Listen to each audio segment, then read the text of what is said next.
Let me say a pleasant good evening and hope he's having a good cool down based on the activities for the last 2 days.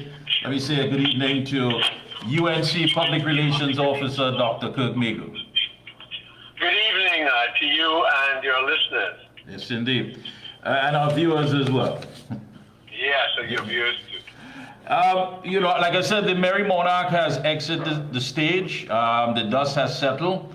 I want to say congratulations to all the winners, everyone who was able to cup whatever title over the season. Now we get back to business, as we had a former prime minister say, "Fet over, back to work." Fet done. Where are we at this point in time, looking, of course, at the fact that the entire process for screening has been completed by the party? Setting the tone, of course, is the honorable leader of the party, making it clear in some advertisements that this election is about putting people in office who will seek the interests of the citizens. It's not about power or titles, but people who will get the job done. You want what's best for yourself, your family, and your country. What are we talking about? Well, Trinidad and Tobago is nothing like it was 10 years ago. For those who can remember 10 years ago, this is not the Trinidad and Tobago we know and love. We've experienced 10 years of destruction by Keith Rowley and Stuart Young, who was his Gary Sobers, and now is his mini-me anointed soon-to-be prime minister, if they have their way. But you know there's a lot of controversy about that, because Keith Rowley did not say he was resigning as political leader of the PNM. When Eric Williams resigned in 1973, many people forget that he did resign he did plan to resign in 1973. I believe he did write his letter and everything. Yeah. He also resigned from the party, right? And so there was a leadership contest in the party. Carl Hudson Phillips was emerging as the next leader, but then there was a movement to bring Eric Williams back. Some say it was a coordinated movement, but whatever the facts of the matter, he was brought back, and Carl Hudson Phillips eventually had to leave the party. But very interestingly too, nobody in the PNM is asking Keith Rowley to come back. Nobody is asking him to stay. We all say good riddance to Keith Rowley, and we want to say good riddance to Stuart Young. They have destroyed this country in every area: education, infrastructure, energy, the economy, foreign exchange, crime, health, every single sector.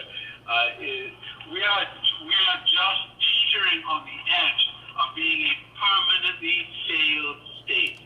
So what this election is, it's a chance for us as Trinidadians and Tobagonians to rescue ourselves, to save ourselves, because that's thankfully what democracy allows us. We don't have to do a military takeover, a coup, as you would in a non-democratic system. We have a democratic system. This year, we have the chance. And so for those who are falling, because we see the PNM doing this, they're going on this race discourse. They are getting people to coordinate resignations one after the other and keep talking about racism in the UNC, which is so ridiculous. That's the party that had two red gorillas ripping off a yellow sari off a woman at a family day, and Stuart Young said it's all good fun. That's the party that told its supporters that Calcutta ship is coming, and make sure that Calcutta ship doesn't come. That's the party that talks about taking your cocaine broom, your PNM cocaine broom, to sweep out the UNC evil spirits. That's the party where Rohan Sinanan said that all East Indians who are not in the PNM are corrupt. they always go on about race, and then with Kamala Prasad Desai calls them out on their racism. Then they say she is racist. It is ridiculous. But let me ask you this. Let me ask you this, Doc. I mean, and you're right. I mean, there's always going to be that race card that seems to come out conveniently, and there's always that timing that you ask yourself, all right, there's so many issues, there's so many things we have to deal with, and we're talking about hardcore facts. But why is it that many people still fall victim to that propaganda machine? I mean, when you hear about it going all the way back to your grandparents, your parents, and when you start to connect the dots and you look at the political history, you ask yourself, how could right-thinking people who need to be focused on making the country better, and as it says here, what's best for yourself, your family, and your country, continue to fall victim to what is being laid out and the propaganda by the PNM? Well, I think the late Morgan Joe said it best when he said that the PNM are a cult. Unfortunately, they're like a death cult. And it's very sad and dangerous and scary. Because I remember in the 2020 elections when I was very active campaigning online and getting into all sorts of debates, and nobody can beat me on any facts. It is plain fact that everything was better under Kamala Prasad Desai. Security, the cost of living, the economy, education, the infrastructure, everything. It's provable. It's observable better. And then there were some people who they couldn't make any arguments anymore, and then they started to say, well, I would rather suffer under the PNM than prosper under the UNC. So among a certain group of PNM supporters, not everybody, but certainly a certain group of PNM supporters, it is like a cult that works against your interests. It is like a cult. It's like when Jim Jones told his followers in Guyana to drink the Kool-Aid, and they did, knowing they were dying, and they drank it still. It's a very, very, very sad and tragic situation, but there are people who will consciously vote against their best interest. They will say, I know things was better under Kamala. And so that is a very, very dangerous thing. Yeah. But for others who are rational, for others who can think, for others who can escape that type of conditioning, we welcome them, but we know that the forces, and we also know that there are people who are benefiting from the system, benefiting greatly. The last 10 years have not been 10 years of destruction. It's been 10 years of contracts. It's been 10 years of rental agreements. It's been 10 years of recusals. It's been 10 years of money flowing for them, record profits for the banks. It's been 10 years of the rich getting richer. And so they are self-interested in a very evil way, and they are looking to confuse people, because it's very clear. It is very clear that the UNC is the right choice, is the only way we can get out of this morale.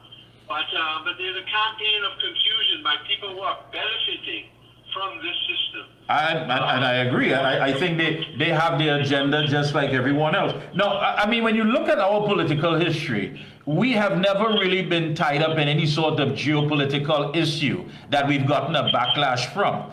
And looking at what's taking place currently, and I want to read part of what was sent by the opposition leader, saying that even as he withdraws from a post for which he is ill-suited, it is evident that his retirement follows closely on the heels of Donald Trump's election as U.S. president.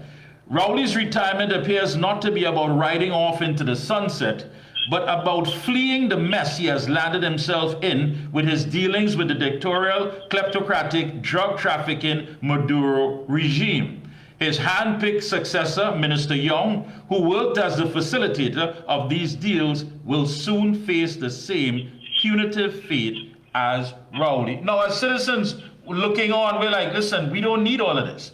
This is not who we are. You know, I mean, and again, we're now swimming in some waters that we've never been before. We've had prime ministers, we've had them all go to the polls. None of them have relinquished power to say, listen, I'm just giving up and I'm going to put somebody else. I mean, where are we? And looking at how these things are changing and so unpredictable, has the UNC set their strategy for what is taking place as the events unfold?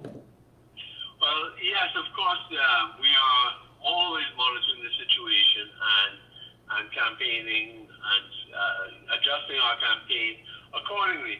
But you know, our campaign isn't mainly a reactive campaign, reacting to what the PNM are doing. Although that is something we always have to take into account.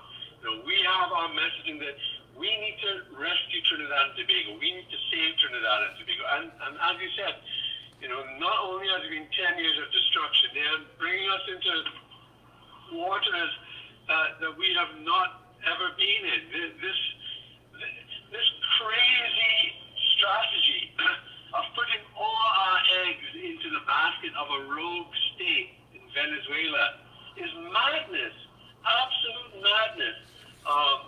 In the meanwhile, our CARICOM neighbor, Guyana, is the fastest growing economy on the entire planet. And Suriname as well has also been growing exponentially with its gas finds. But Guyana has been going so fast that it's eclipsed Suriname. But why hasn't Keith Rowley and Stuart Young put all that effort into Guyana? Because you know how many... you know, when you deal with Venezuela, you can only deal from government to government. Right. And we don't speak the language. There's all sorts of restrictions between dealing with our country. Whereas with Guyana, you can have government to government relations, but you can also have service providers going over, all kinds of relationships, all sorts of private sector collaborations, and in oil and gas and beyond. You know, there's so many things in terms of food, culture, manufacturing, all kinds of things that we share.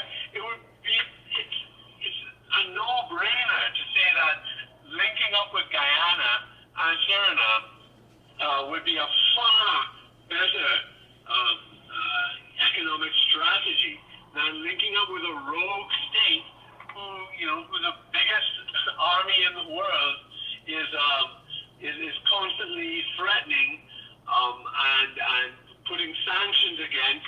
Why would we put ourselves in that? That's a good question. Serious question. Because you know, when we saw these tankers associated with Wilma Ruperti, you know, what kind of underhanded activities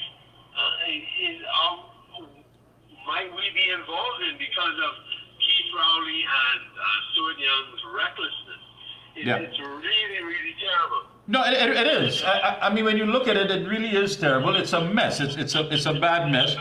And again, I'm trying to look at it through the eyes of the electorate. I mean, the average citizen who simply wants what is best, again, for himself, for herself, for her family, for his family, and of course, for the country. Now, when you look at what the statement is on the collapse of the case against the Auditor General, Jawanti Ramdas, the government's defeat at the hands of the Auditor General should forever remain a blot on our democracy. Mr. Imbert's attempts to intimidate, harass, and bully Auditor General Jawanti Ramdas backfired when Ms. Ramdas decided to stand up and defend herself and the Constitution from the government's unwarranted political attack. I mean, we are talking about people who are not going to play fairly. They're not going to play above board. We can expect a very nasty campaign. But at the end of it all, and as you mentioned, it's not just going to be something reacting to everything that is thrown at the UNC from the PNM. It has to be laser focused, according to the political leader, and it has to do with the fact of the matter of bringing Trinidad and Tobago back to a time where we understood in 2010 to 2015 that life was good, that we were living better. That's right. And do we want that for our children? You know, and our future? You know, we really have to make. I mean, when you look at it, Dr. Meighoo, we're talking about, you know, an old wrestling match when you would see the opponent in the ring with a knife or some sort of jawbreaker, and you say to yourself, that's not fair. What do you do? That, you know, you want a fair fight, you want the champion to come out. That is not what we're going to be seeing here in this election. As a matter of fact, people have made up their mind that the only how that the PNM can actually take victory is by stealing the election. They made it quite clear, and a lot of the electorates are very much scared about that, because they're not saying, listen, what Mr. Imber did was wrong, he should not be selected. No, bring them on. Bring them all with their political sins. Bring them all with their political shenanigans. Bring them all with the fact that they have failed the people, they have not served the people, they haven't delivered to the people, but they're going to make up the PNM team. So we know right away that this is not going to be anything where people are contesting for moral turpitude. This is about winning, and winning at all costs. What do you say to the voters who say, listen, this thing is going to be brutal, and is it going to be something that can save Trinidad and Tobago when the dust settles? Well, all I have to say to our supporters is that we have to be able to take that brutality and turn it back on the PNM. Because this will be a brutal fight. This is not going to be for the faint-hearted. It's not going to be for the weak of stomach. They are going to throw allegations. They are going to try to smear the political leader. They are going to try to smear our deputy political leaders, smear all of our candidates. They are going to use dirty tricks. They are going to make it look ugly. They are going to cheat in the EBC. They are going to do all of these things. They are going to use state resources to campaign. They are going to use the media to campaign. They are going to throw everything at us. But, you know, the hardcore UNC supporters who have been with us for decades know that this has always been the case, and they've always stood firm. And what we have to make sure is that all the others also stand firm against this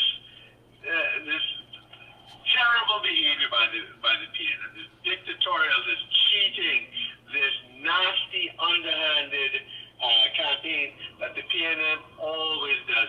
And then they will do every sin and then blame and put all those sins, try to, on the UNC.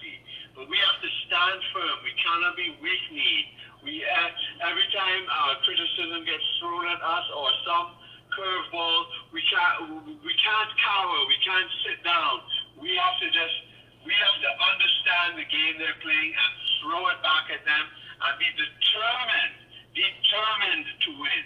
And we will. Well said, well said.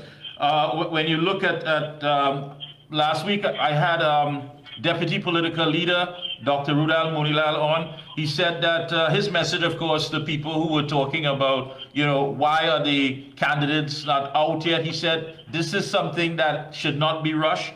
He said that there's some time still as far as looking at the duration, you know, how long it's going to be. And he says that the party basically does not want to start and burn out at any time.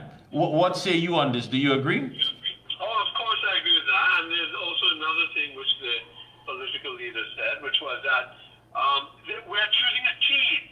We're not just choosing 41 individual candidates as to who can represent each area the best, because these representatives will also form government and our executive. So we also have to look at people who are going to be head various ministries, and we have to look at the strengths of each person and how they complement each other.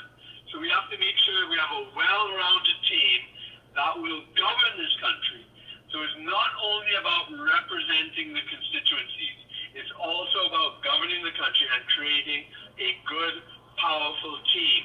And so that's why the leader had said, which is what we've done all the time. It's nothing new, but people are trying to make everything an issue. Everything that the UNC somehow is an issue. It's quite amazing. I guess we should be flattered that everybody pays so much attention to every tiny little thing we do. But yeah, this is the way we've operated always. We don't just drip feed candidates because, look at the terrible team the PNM have put together. We don't want to do that. We want to put together a powerhouse team that can deliver like we have every single time the UNC has been in government and PNM in opposition. Whenever the UNC has been in government, we have had a powerhouse team that has been able to deliver more in 5 years than the PNM could do in 50. And that's the type of team we need to assemble again. Of course, the coalition, OWTU, PEP, LOVE, everyone understanding their role. Of course, I had Mr. Lennox Smith on, political leader of LOVE. I also had Philip Alexander on, and have been talking to members of the union. Putting this together, I mean, what basically was the vision of the political leader and the party by reaching out and saying, listen, we want you to align with us moving forward with this campaign? Well, the thing is, the UNC has always been the party of national unity. And, the PNM, there was a long piece I had written about the history of Trinidad and Tobago politics, which some of your viewers and listeners may have read. And I looked, because this is the 100th year of elections in Trinidad and Tobago. And before the PNM existed, so from 1925 to 56, the PNM tried to make the country forget that. Most people don't know we had elections in 1925, 1933, 1938, 1946, 1950. And we had a political culture that was truly Trinidadian. It was diverse. It was regional. It was full of independence. It was, and what the PNM did, because everybody disliked the Trinidad and Tobago political system as it existed, he wanted to create a singular party to dominate everything. Trinidad was really about coalitions, about diversity, about diverse groups coming together. And the UNC really comes from our authentic Trinidadian tradition in that sense. And so we have always recognized that Trinidad and Tobago is a diversity of peoples. We celebrate that. And we don't try to fit everybody into one box. And so ever since we've started, even the name United National Congress, it's named after the African National Congress of Nelson Mandela and the Indian National Congress of Mahatma Gandhi, and that the major races of the country being the Africans and Indians, uniting. And that's what it was about. And then when we had our first government, it was a NAR-UNC government, and Mr. Pandey even invited the PNM to be part of that government of national unity. Mr. Manning refused. And then later on, and it came out of the NAR experience, because the NAR was not really the creature of A.N.R. Robinson, it was a creature of Vastio Pandey. Yeah. Right? He was... The ULF was the greatest part of the NAR, bringing together Tapia House of Lloyd Best, Carleton Phillips ONR, Robinson's DAC, and Pandey's ULF. The ULF itself was bringing together the unions of oil and sugar, the OWTU, the Oil Sugar Union, the Transport Workers Union, the Cane Farmers Union. So we've always been about that. When Kama Prasad Desessa came, it was 5 parties forming the People's Partnership. So this is our philosophy. Our philosophy is that we need to have everybody on board, and that we recognize the diversity. We're not telling everybody that to fit into a straitjacket. And sometimes our democracy can be quite boisterous and out of control sometimes. Yeah, I guess so. But that is authentic Trinidadian culture. You know, Yeah. that is. Eric Williams disliked it. He called it anarchic and individualistic. But that's because he didn't really like Trinidad, and he didn't like Trinidadians. I will say it bluntly. The PNM continue that tradition. They always say, oh, Trinidadians too hardened, Trinidadians too happy, or Trinis have it too good. They always criticize Trinidadians. You know, we embrace our culture. That is our culture. That is who we are, and that is why when the UNC is in government, because we harness that energy of Trinidad, we always do better in government than when the PNM is in. So true. Well, I want to thank you so much for linking with us here this evening. It's been a pleasure, and of course, best of luck to you and the entire team. Victory is a must, and we'll be talking again sometime in the near future. Well, thank you very much, and have a good night, and a blessed Lenten season, Ash Wednesday, to your Catholic and Christian listeners and viewers. Thank you so much. Have a